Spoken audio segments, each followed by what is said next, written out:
চট্টগ্রাম সেগুনবাগান তালিমুল কোরআন কমপ্লেক্সের ব্যবস্থাপনায় কমপ্লেক্সের চেয়ারম্যান মরহুম হাফেজ মোহাম্মদ তৈয়বের জীবনী আলোচনা, কর্ম ও অবদান শীর্ষক আলোচনা সভা ও দোয়া মাহফিল সেগুনবাগান মাদ্রাসা জামে মসজিদে মুফতি নূর মোহাম্মদের সঞ্চালনায় অনুষ্ঠিত হয়েছে। অতিথিবৃন্দ তাদের বক্তব্যে বলেন, মরহুম শাইখুল হুফাজ আলহাজ হাফেজ মোহাম্মদ তৈয়ব ছিলেন বহুমুখী প্রতিভার অধিকারী ব্যক্তিত্ব। তিনি ছিলেন ক্লান্তিহীন কর্মবীর ও নিঃস্বার্থ পরোপকারী ব্যক্তি।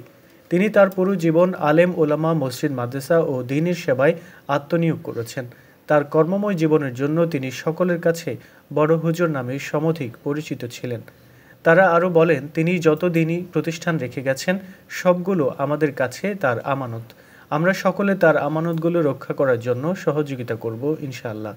এতে উপস্থিত ছিলেন জামিয়া দারুল মারিফের সিনিয়র মুহাদ্দিস আল্লামা ফরিদ আহমদ আনসারী, চট্টগ্রাম মহানগর বিএনপির যুগ্ম আহ্বায়ক শফিকুর রহমান স্বপন, চট্টগ্রাম মহানগর বিএনপির সাবেক সহসভাপতি এসকে খোদা তোতন, কমপ্লেক্সের উপদেষ্টা হাকিম এম এ তাহের আরাবী, সেগুনবাগান মাদ্রাসার সেক্রেটারি মুস্তফা, আশরাফুস সেহাব পিয়াল, শ্রমিক কল্যাণ ফেডারেশনের কেন্দ্রীয় সদস্য সেলিম পাটোয়ারি, প্রাইভেট মাদ্রাসা অ্যাসোসিয়েশনের ভারপ্রাপ্ত সভাপতি আল্লামা জিয়াউল হোসেন, হুফাজুল কোরআন ফাউন্ডেশন বাংলাদেশের কেন্দ্রীয় সেক্রেটারি হাফেজ নাসির, হুফাজুল কোরআন ফাউন্ডেশন বাংলাদেশের পরীক্ষা নিয়ন্ত্রক হাফেজ মাওলানা ইমরান নুরুদ্দিন, আন্তর্জাতিক ইসলামী বিশ্ববিদ্যালয়ের সহযোগী অধ্যাপক ডক্টর নোমান হাসান, মাওলানা ইরফান হালিম, মাওলানা হাফেজ ইমরানুল হক, বাংলাদেশ পুলিশের এএসপি মোসাদ্দেকুর রহমান তসলিম,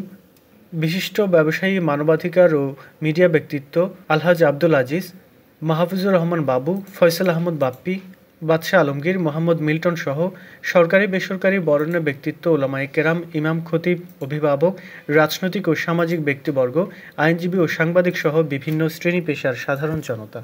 পরিশেষে আল্লামা হাফেজ ফরিদ আহমদ আনসারীর সমাপনী বক্তব্য ও অশ্রুসিক্ত মোনাজাতের মাধ্যমে অনুষ্ঠানের সমাপ্তি ঘোষণা করা হয়।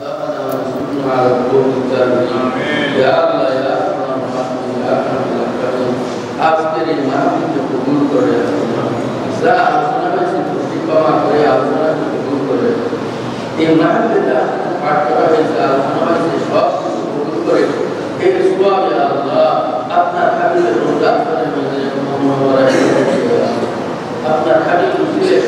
মেয়েদের আওয়াজ সমস্ত আপনার সকলের আওয়াজ পৌঁছে দিয়ে আর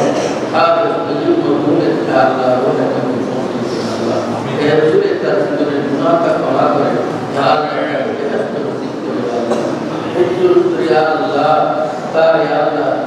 দরজাকে বন্ধ করে তাকে বেহেশতের উদ্বাসনে আল্লাহ আসীন করে আল্লাহ তার রূহানি ফিউজাত আমাদের মধ্যে জারি করে দেওয়া তার রেখে যাওয়া স্মৃতি আল্লাহ মাদ্রাসাকে আল্লাহ তার কিয়ামত পর্যন্ত দাঁড়িয়ে হয়ে মাদ্রাসার ছাত্র শিক্ষককে দিনদার বাহিরদের মুত্তাকি মাই করে আল্লাহ সকলের মধ্যে ইখলাস পয়দা করে দেওয়া আল্লাহ মাদ্রাসার যারা শত্রু থাকলে তাদেরকে মাদ্রাসায় আল্লাহ দোস্ত বানিয়ে দেওয়া আল্লাহ